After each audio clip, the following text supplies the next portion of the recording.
दोस्तों, इतिहास रचना किसे कहते हैं, ये कोई केएल राहुल और विराट कोहली से सीखे। विराट और केएल राहुल की जब बल्लेबाजी की बात आई, जब उनकी चलने की बात आई, तो दोनों खिलाड़ी आज ऐसी टीम के खिलाफ चले हैं जिनके खिलाफ हमारी सबसे बड़ी राइवलरी होती है। दोस्तों, पाकिस्तान की टीम के खिलाफ मुकाबला पूरी तरीके से नामुमकिन लग रहा था, क्योंकि रिजर्व डे पर भी जमकर बारिश हो रही थी। लेकिन फिर कुदरत का करिश्मा हुआ, मुकाबला शुरू हो गया और विराट और केएल राहुल बल्लेबाजी को संभालने लगे। पहले लगा कि ज्यादा कुछ बड़ा तो देखने को नहीं मिलेगा, लेकिन कहते हैं ना कि जहां जरूरत होती है वहां पर केवल वही खिलाड़ी चलते हैं जिनमें काबिलियत कूट कूट कर भरी होती है। ऐसा नहीं कि पिछले खिलाड़ियों ने अच्छी बल्लेबाजी नहीं की थी, बस जो विराट और केएल राहुल कर गए वो एशिया कप के इतिहास में आज तक कोई कर ही नहीं पाया। दोस्तों, आपको बता दें कि जो केएल राहुल 17 रन पर, जो विराट कोहली 8 रन पर मैदान को छोड़कर गए थे, वो उसी भीगे हुए मैदान पर ऐसी बल्लेबाजी करके गए कि शतकों के अंबार लग गए।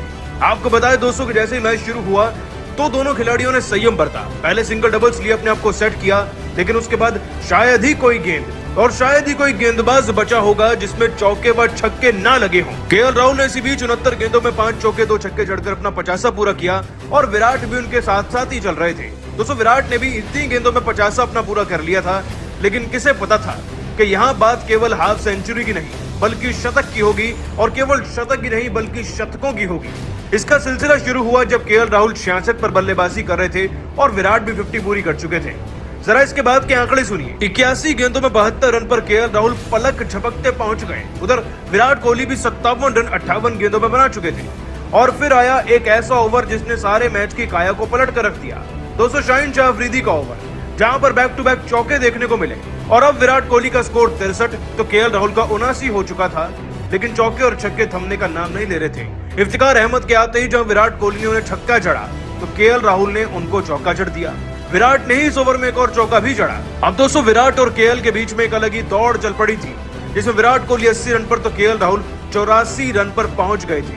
फिर 96 गेंदों में केएल राहुल 95 पर पहुंचे और 73 गेंदों में 83 रन पर हमारे विराट को। और दोस्तों, फिर आया वो सुनहरा लम्हा जब केएल राहुल ने अपना शतक पूरा कर लिया। दोस्तों, वैसे तो नसीम शाह के ओवर में कोहली ने छक्का जड़ा था, लेकिन इसके बाद केएल राहुल ने 2 रन लेकर 47वें ओवर की आखिरी गेंद पर अपना शतक पूरा कर लिया। और इसके बाद ठीक विराट कोहली ने भी कुछ ऐसा ही कर दिखाया।